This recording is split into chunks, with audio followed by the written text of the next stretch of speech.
Well,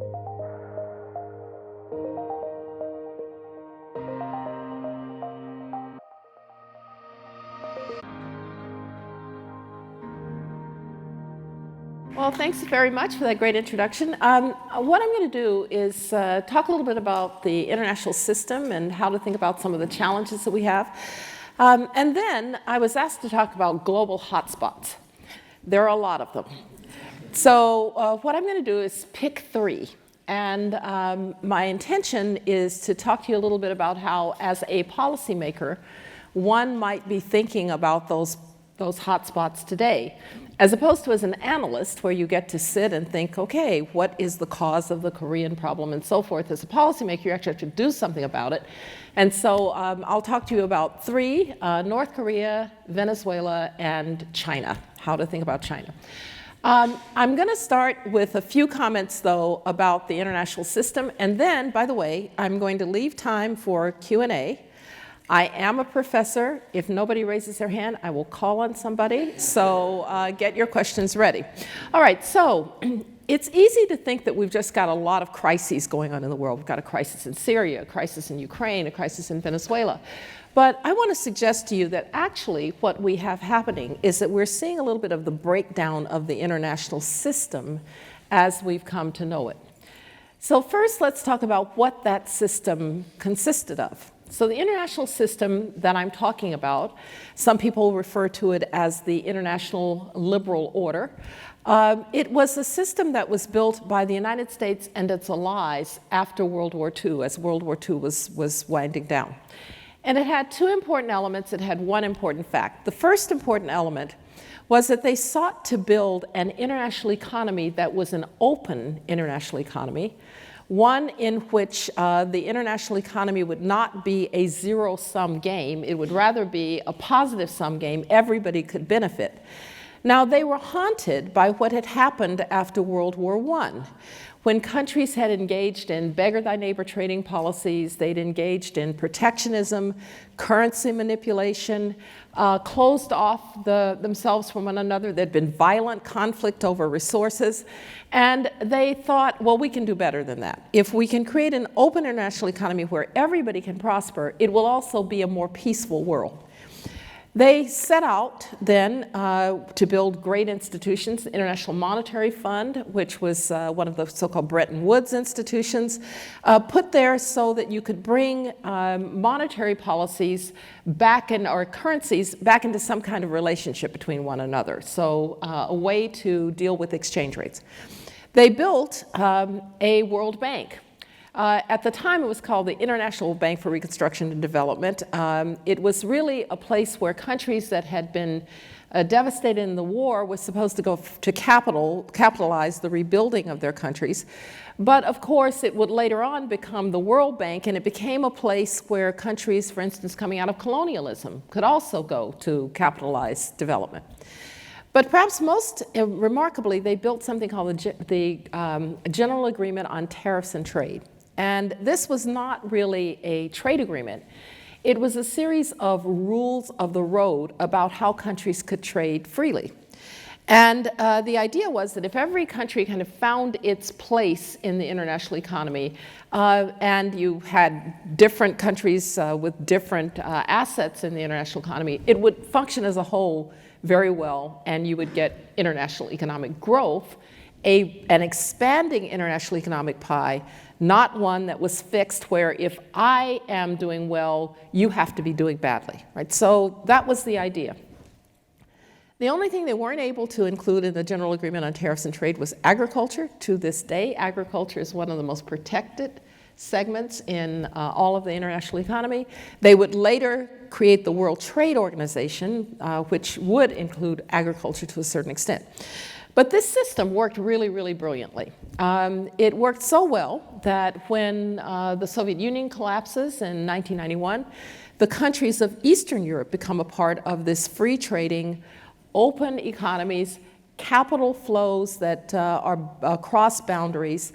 And the countries of Eastern Europe, even Russia itself, become a part of the system. So today we can talk about investment in Poland or Ukraine or even Russia, which we could not have talked about in 1980. Even more remarkably, when Deng Xiaoping decided to pull China into the international system and end its isolation, China would become a part of this international economy, and today is one of its most important elements, and we'll return to that and what's become of that, of China's role in the international economy. So, first element was an international economy that was going to be open, free trading. Second element was they actually believed in something that political scientists can now demonstrate. Democracies don't fight one another. It's called the democratic peace. And they took a big bet on the democratic peace when they were rebuilding Germany and Japan. So there's a little story, it may be apocryphal, about Churchill, that Churchill is asked, so what do you want to do with the vanquished Germany? And he says, I like Germany so much, I want as many of them as possible. Break it up, make it small, make it weak. Now, this may sound crazy today, but remember, Germany was only unified in 1871. So why not have Bavaria and Prussia instead of a unified Germany? But instead, the Americans and people like Konrad Adenauer had a very different idea, which was a democratic Germany would not threaten its neighbors. The democratic Germany would be encased in a democratic union of other European states. Starts out as the European Coal and Steel Community, which is with France, so you would never again have fighting around over the Ruhr. They decide that they will eventually build a European Union. And by the way, the reason that so many Europeans are psychologically and kind of emotionally attached to the European Union is it really wasn't about economics, it was about not having war again. And Germans especially feel this way. When we were doing German unification, when I was in the White House under George H.W. Bush, we were doing German unification. You would say to Helmut Kohl, then the Chancellor of Germany, a unified Germany. He would say, within a unified Europe. So there was no place for a strong Germany unless it was inside of a strong Europe. In fact, European Union was a way for Germany to be powerful but not dangerous. And to this day, that's how many Europeans feel about the European Union. All right, so democratic peace. They took another big bet on the democratic peace with Japan because they built, of course, a constitutional monarchy. They de-deified the emperor and built a constitutional monarchy, and Japan has never threatened the neighborhood again. So big bets on the democratic peace. But there was one important fact in addition to those two important elements, and the important fact was this: all protected by American military power. So this time around, instead of the United States withdrawing as it did after World War I, only to have to return to Europe a few decades later, this time the United States was going to permanently commit to the democratic peace and to an international economy that was open. By the way, the United States, when it returned from World War I, was so isolationist that it wouldn't even pass in Congress the League of Nations, which its own president had proposed. That's how isolating the United States, isolationist the United States was in the interwar period. So the United States commits first to Europe with the Washington Treaty of 1949, which we now call the NATO Treaty, North Atlantic Treaty Organization. And the United States says an attack upon one is an attack upon all.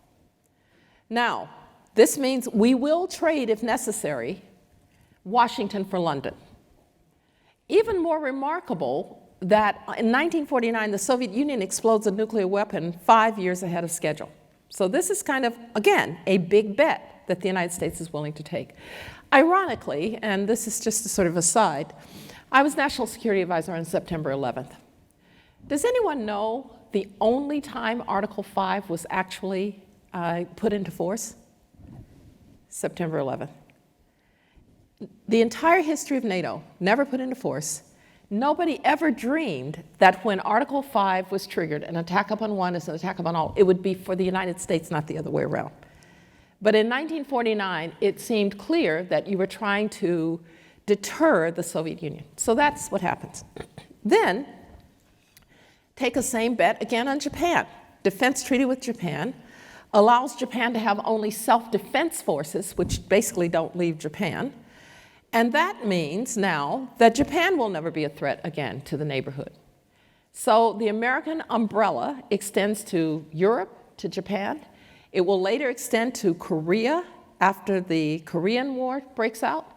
And eventually, when the British and the French can no longer defend the sea lanes, the United States, in the Mediterranean, the United States decides that it will also control and defend sea lanes.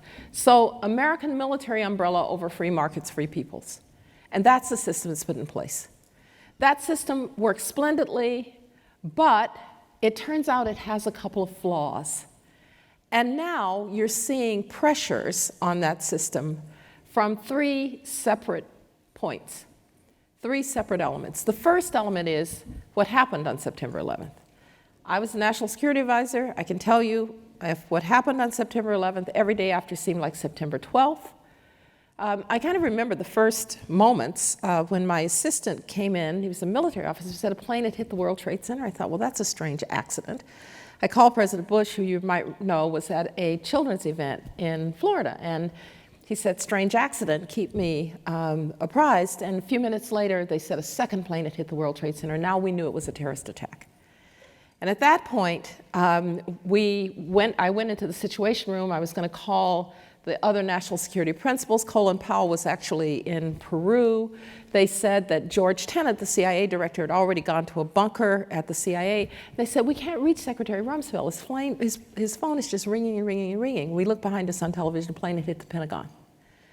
Now, about that time, the Secret Service came. They said, Dr. Rice, you've got to get to a bunker because planes are flying into buildings all over Washington, D.C. The White House has got to be next. And I just want to tell you, when the Secret Service wants to escort you under those circumstances, they won't escort you. They pick you up, and they sort of carry you. And so I remember being levitated toward the bunker and saying, wait a minute, you have to let me make a phone call. Now, to be honest, I called my aunt and uncle in Birmingham. You have to know the Rices and Rays. They would have made their way to Washington. I had to let them know I was okay. And then I called President Bush. He said, I'm coming back. I said, you can't come back here. The United States is under attack. Well, from that moment on, U.S. security is never the same. Because now it's not marching armies, it's internal security threats. It's threats that have come from ungoverned spaces like Afghanistan, at the time the fifth poorest country in the world, or places today like Mali or Libya. That's what you worry about. Ask yourself this, the security system that was created after 1945 doesn't speak to any of that. What does it mean an attack upon one is an attack upon all when you're talking about the high mountains between Afghanistan and Pakistan? What does an attack upon one is an attack upon all when the next big security change comes, the next big set of threats? Cybersecurity.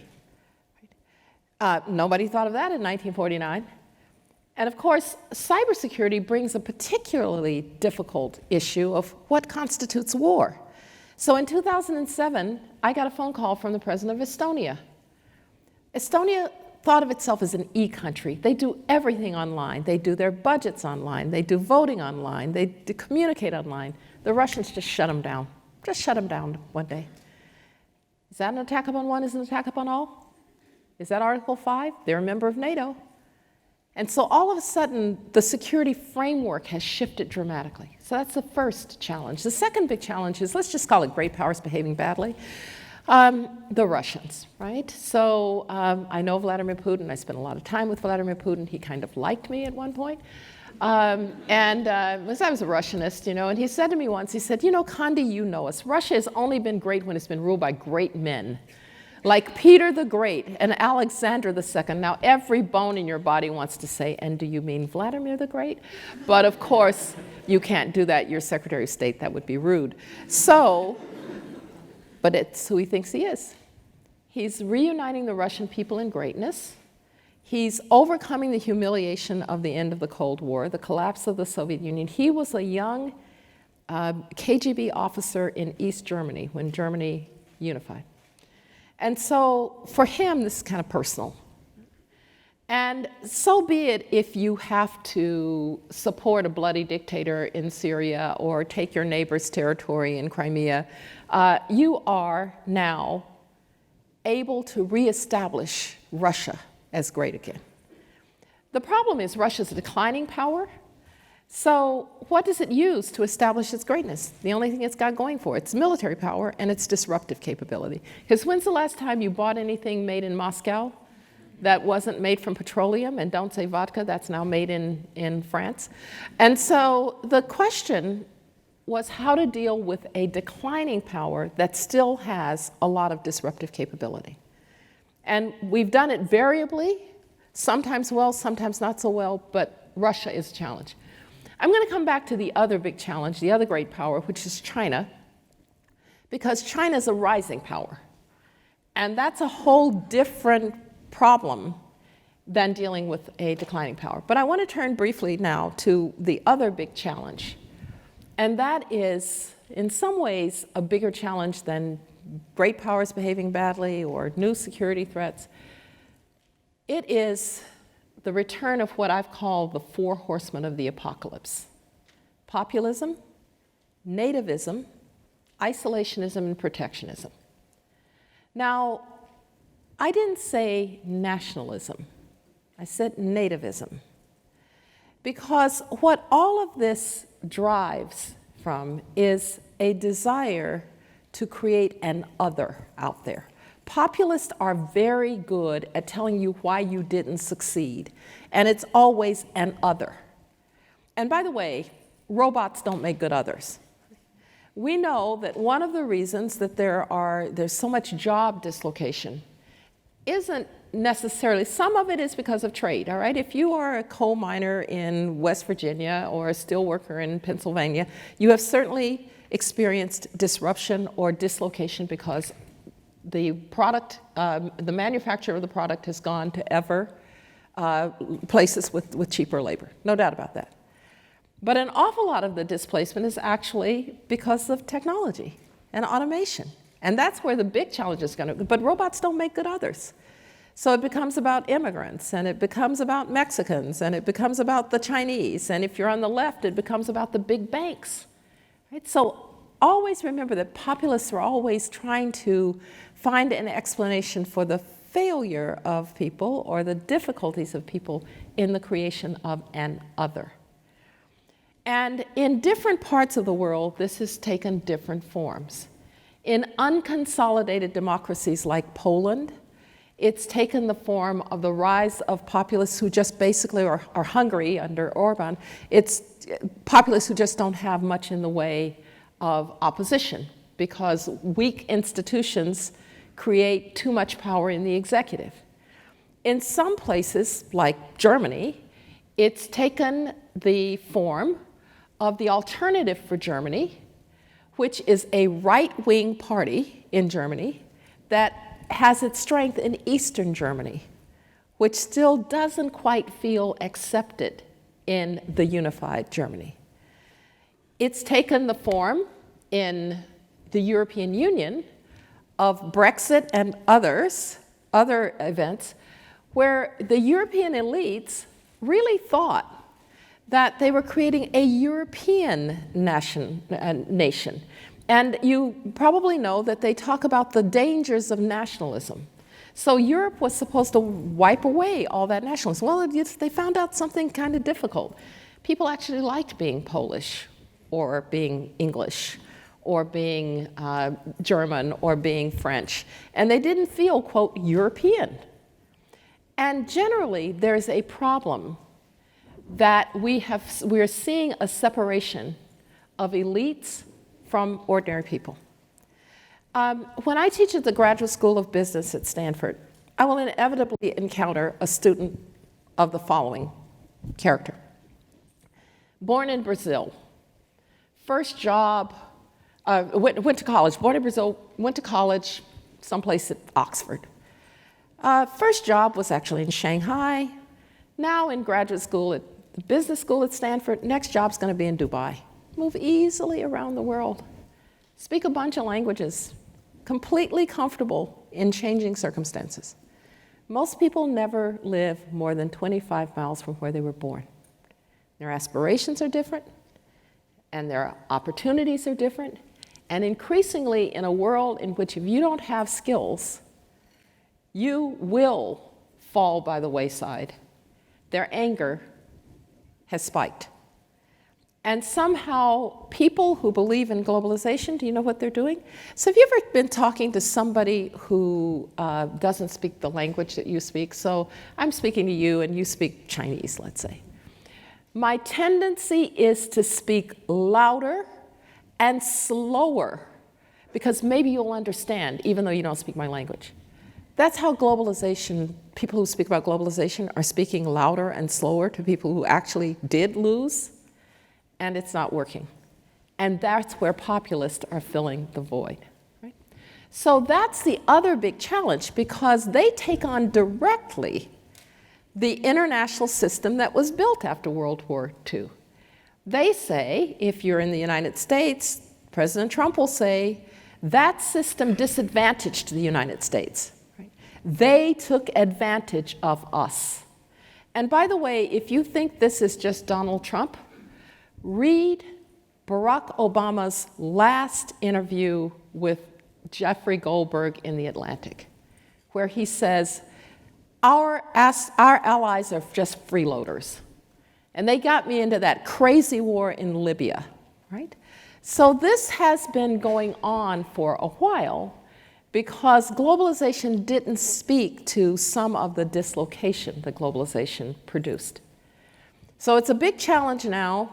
We can talk about remedies, but somewhere along the way, the human potential has got to catch up with where we are in the global economy. And from the point of view of the United States, what does that mean? That means no more third graders who can't read, right? That means no more 18, 19, 20-year-olds who get a lot of college debt but don't actually have a degree that they can use. That means 35-year-olds who need to be retrained. It means, I don't know, 50-year-olds who are opioid addicted, who knows what you do. But the human potential gap is feeding populism, and it is undermining the high-minded ideas that created the global system.